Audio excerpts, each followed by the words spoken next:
Thank you, Rosie. I hope you enjoy her meditations as much as I do. Okay, before I invite our speaker up to the podium, I'd like to share a little bit about our pastor. Reverend Debra Desmarais has lived in San Diego for over 40 years and has studied healing for over 35 of those 40 years. Her initial training at the First Spiritualist Church in San Diego included classes in spiritual healing, universal laws, and mediumship. Reverend Debra was ordained at the First Spiritualist Church in October of 1992 and served in many appointments as well as pastor. She has a long history with Harmony Grove, reading at psychic fairs and teaching at institute classes.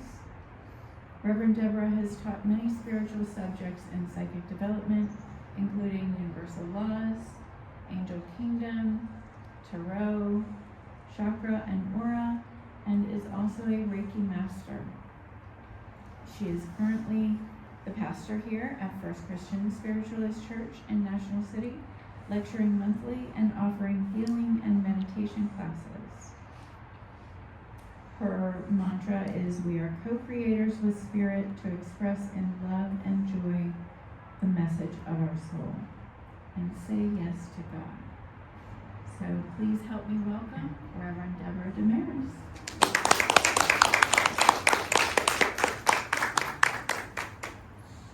Thank you, Reverend Brenda.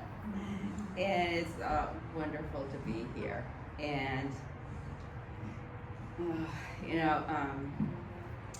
it's always nice to be home and come home, but it's always nice to go out and see the world too. When our friend Maddie said, "I know what I want to do for my birthday.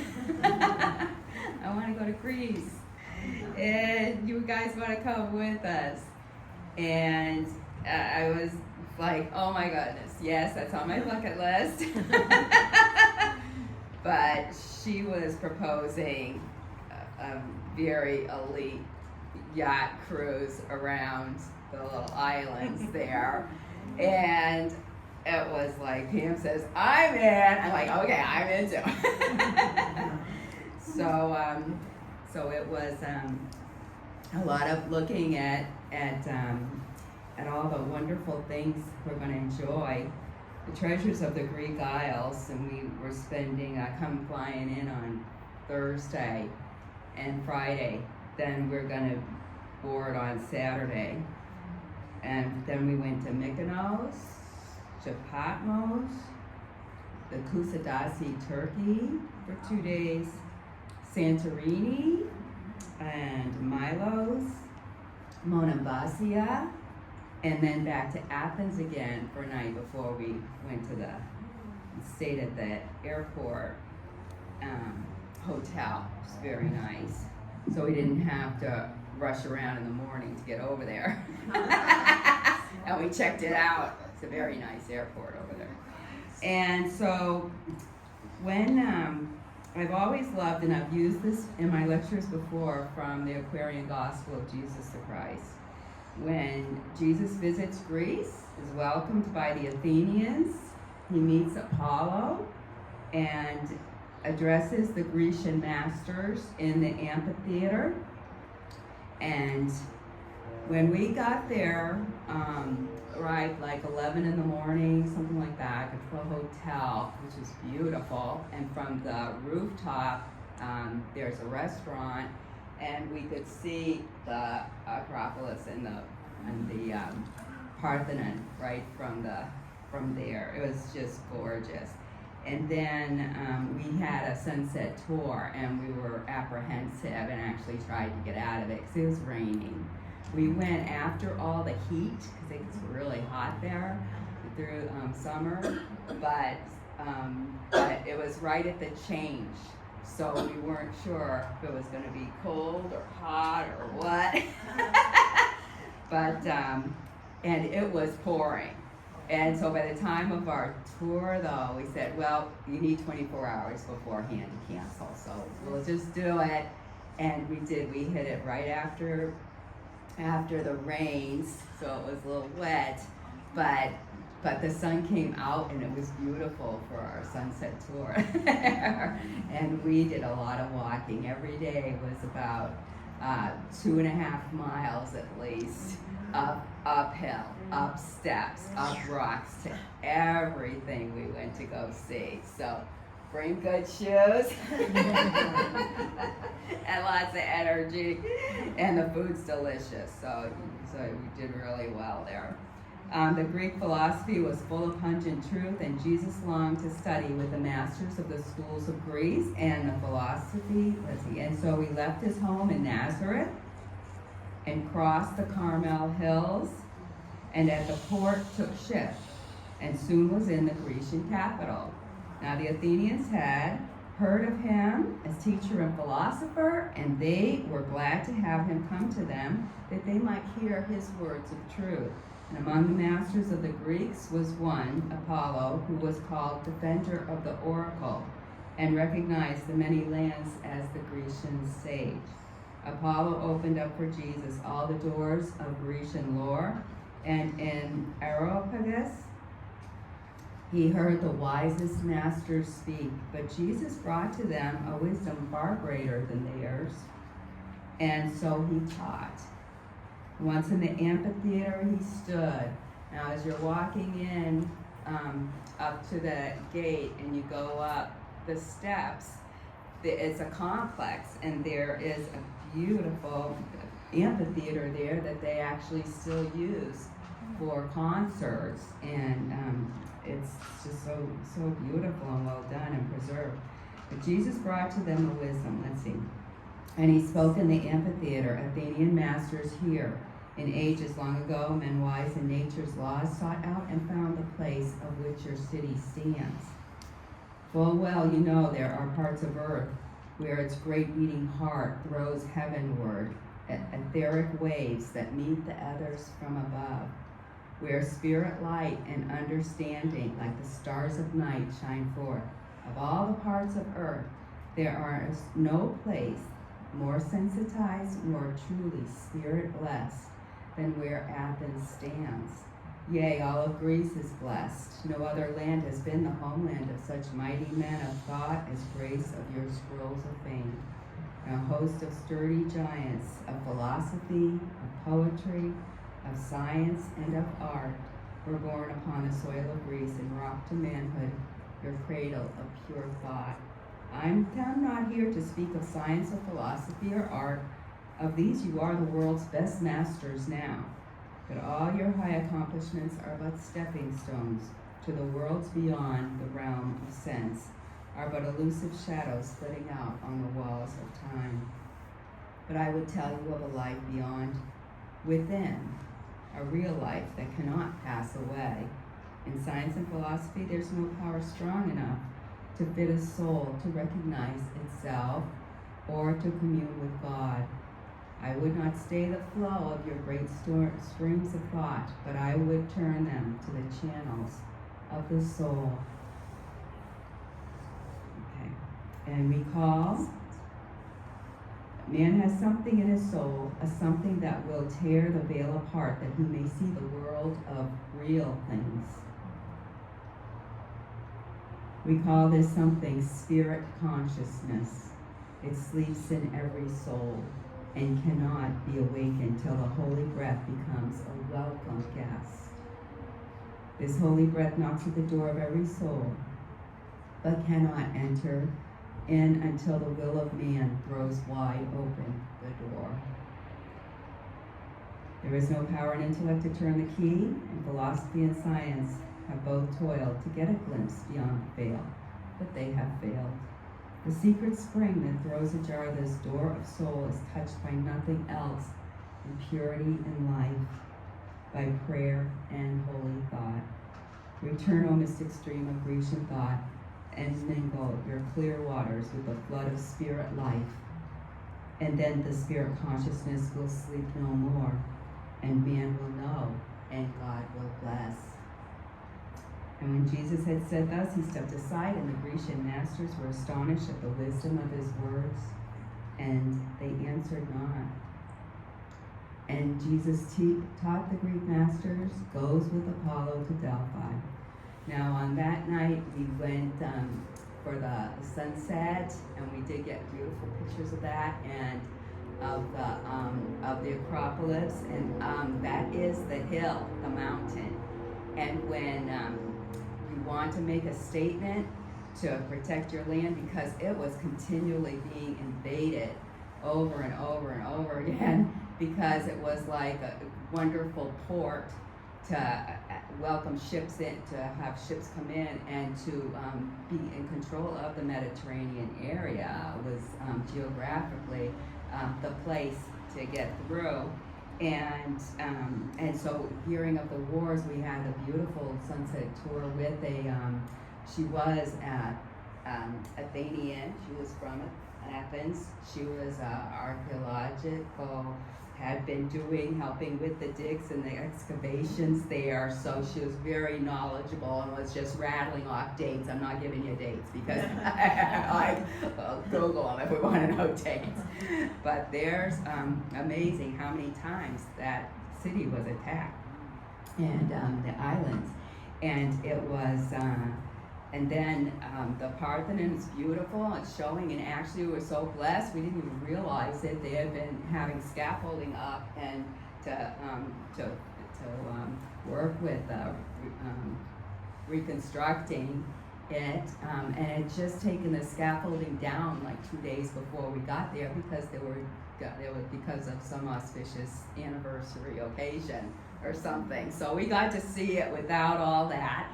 And how they fix the columns and how they actually attach them so they're earthquake proof. They get a lot of earthquakes and things over there. And then then there was the other temple, the little that wasn't little, but the Erechtheion temple. It has 6 statues of women, and they're draped, and they're just well known to be, instead of columns, they have the women on one side of it that are supporting the structure. And so that's a very special, another temple that's there. And there is also, looking down the hill, she showed us where there was an area, another building, which was, the Hippocratic Oath that the doctors take. That was Hippocrates, studied and taught there his medicine. And he kept trying to get the people to understand that healing's not just praying to God. Everything they did, it was all about praying to all the gods.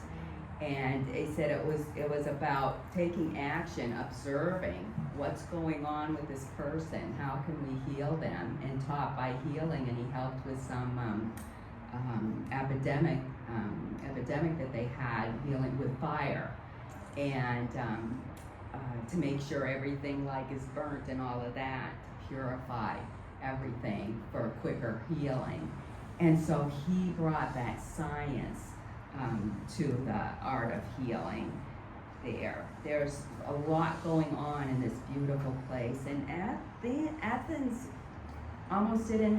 wasn't almost called Athens. It was Athena was chosen to be the goddess, whereby it became named Athens.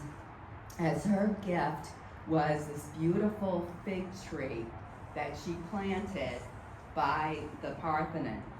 And because they liked that the beautiful fig tree more than the other gift. I can't remember. I think it was Apollo had given Poseidon. A gift, and Poseidon. Thank you. And so she won. The fig tree is still there. It's beautiful.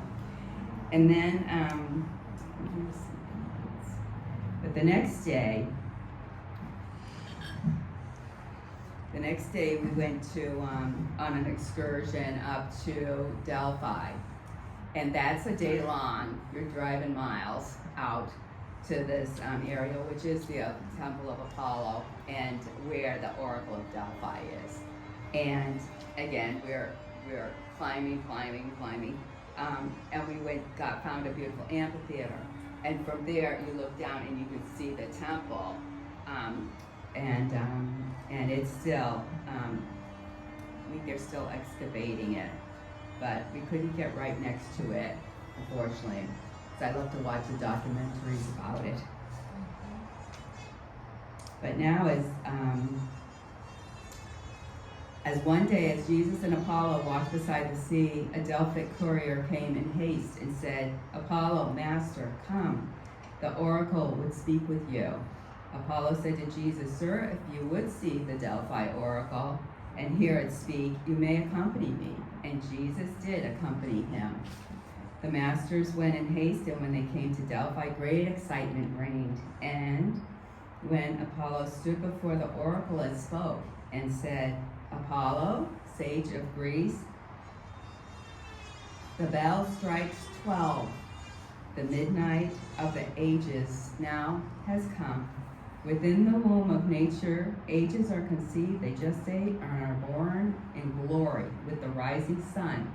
And when the aged sun goes down, the age disintegrates and dies. And the Delphic age has been an age of glory and renown. The gods have spoken to the sons of men through oracles of wood, gold, and precious stone. The Delphic sun has set. The oracle will go into decline. Decline is near, when men will hear its voice no more. And the gods will speak to man by man. The living oracle now stands within these sacred groves. The Logos from on high has come. From henceforth will decrease my wisdom, and my power from henceforth will increase the wisdom and power of him, Emmanuel. And they were, the oracle spoke not again for 40 days. Priests and people were amazed, and they came from near and far to hear the living oracle speak forth wisdom of the gods. And Jesus and Grecian sage returned, and in Apollo's home the living oracle spoke forth for 40 days. And one day, as Apollo said to Jesus, as they sat alone, the sacred Delphic oracle has spoken to many a helpful word for Greece. And, okay, pray tell me what it is it speaks. Is it an angel, man, or a living God? And Jesus said, it is not an angel, man, and God that speaks. It is the matchless wisdom of the masterminds of Greece, united in a mastermind. This giant mind has taken to itself the substances of soul, and thinks and hears and speaks. It will remain a living soul while masterminds feed it with thought, with wisdom, and with faith, and with hope. But when the masterminds of Greece shall perish from the lands, the giant mastermind will cease to be, and then the Delphic oracle will speak no more. And so the oracle was blessing and asking the people to accept Jesus' word in its place. And they didn't all take to that too kindly, but it, people don't like change. But then there was a terrible storm on the ships, and all the people went up to the temples to pray to the gods, and then Jesus rebukes them, saying, "What are you doing up there praying? You need to be down here helping save these sailors and all the men on the sea." He calmed the seas, and he healed the men. And he said, the most efficient prayer that man can offer to a God of any kind is helpfulness to those in need of help. For what you do for other men, the Holy One will do for you. And thus God helps. His work in Greece was done, and Jesus must go on his way to Egypt in the south. And Apollo, with the highest masters of the land and many people from the varied walks of life, stood on the shore to see the Hebrew sage depart. And then Jesus talks to them again, and he says, God must be your shield, your buckler, and your tower of strength. And then he said, farewell. And Apollo raised his hand in silent benediction, and the people wept. And upon the Cretan vessel Mars, the Hebrew sage sailed from the Grecian port. I just love those two chapters, 44 and 45 of the Aquarian Gospel. And in Delphi, there was a beautiful museum there with the artifacts from the excavations there, and beautiful winged horse, and just beautiful pictures. And so Maddie was Facebooking every day, every day of little things that we were doing. So that was really nice. But there was a lot going on there. Mykonos the next day, unfortunately, though we were on a little craft, there were other big cruise ships around. So Mykonos was kind of crazy with all the people, and we had opted not to do an excursion on that island. It was actually going to be another boat to another little island to look at stuff. There were windmills, and there was a resident pelican named Petros there. And he was walking all around, and we got pictures. It was so cute. And the stone steps, and they're so narrow, and all the houses, like in Athens, on the islands, they're right all next to each other, shops interspersed, lots of coffee shops, and beautiful. And where you would walk out into them, and you could see the beautiful, the sea right there. It was just a beautiful place to be. And so we enjoyed that. Then the next day, actually they changed it on me. We went to Patmos. Patmos is the island where when the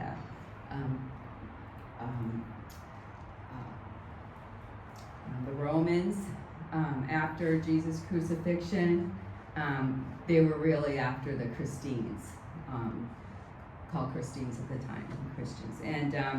And Jesus had said to St. John, who stayed by him at the cross, and the women, and he said to St. John, this is your mother. He said to John, and then to his mother he said, this is your son. Said John, please take care of my mother and Miriam. And then so St. John had found in Kusadasi in Ephesus there. And at the time, it was closer to the shore than where we had to drive to get there. So the water had receded from there in all these years. But so we took a drive up to Ephesus, went to and it was raining, but we were so worried they were going to, not do the excursion, but they did it. And we went up, and Mother Mary's house, and you can see the inside of the chapel in pictures, because we couldn't personally take pictures on the inside, but it's set up like a chapel. It's a 2-room stone home that was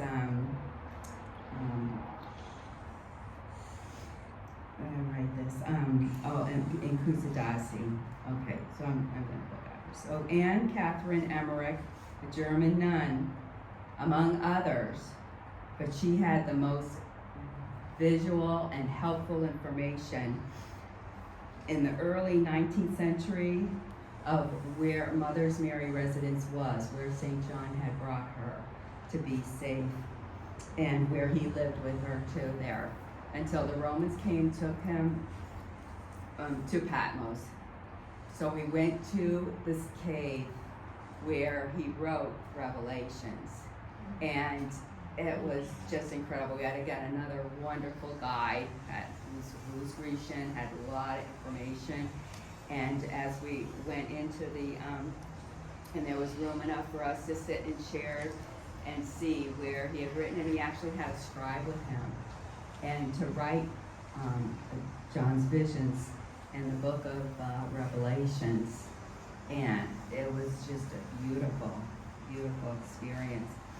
And there, then we went to the Greek Orthodox Church again, zillions of steps, narrow streets up to this beautiful church. And we could see the big kitchen where they worked. They were doing service at exact that time. But when they were done, we got to go in and just look at into the church, and people were very nice, and they were monks, and they it was just beautiful, huge, and so that was wonderful to see. Then we were going down. There were beautiful shops where we got I got some icons, and the wonderful incense. And it's all written in Greek, so I'm not sure if it's myrrh or frankincense. But anyway, but then Pam, we took a wrong turn somewhere. We got separated, so we're walking through all these streets because we had to get to a bus because we're going to go have some lunch.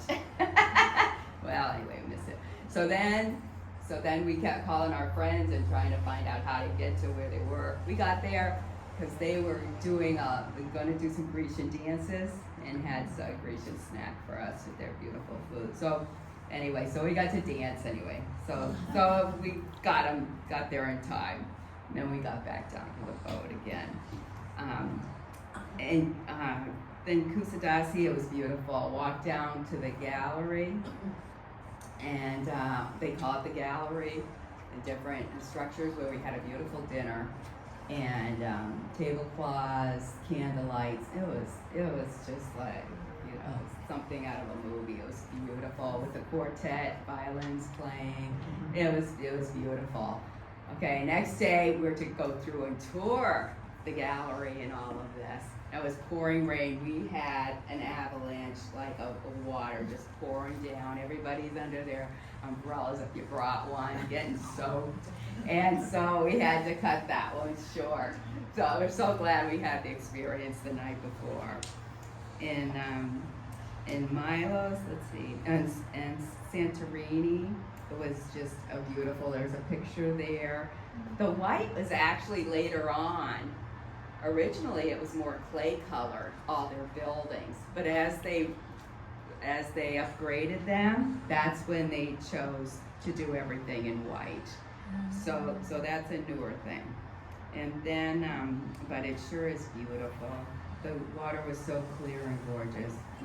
And then we went to, and Santorini, the whole island is a crater. And then we had a cable car that brought us back down to the boat, which was very nice. But I love Montevesi, our last one. It was all the narrow streets, beautiful. They actually have places you can stay there. And it's, and there was the Hagia Sophia, again, church way at the top. And I almost didn't make it. There was one part that was all shiny rock, right there. I mean, it was like, finally I said, okay, it's Sophia, it's wisdom, I gotta do this.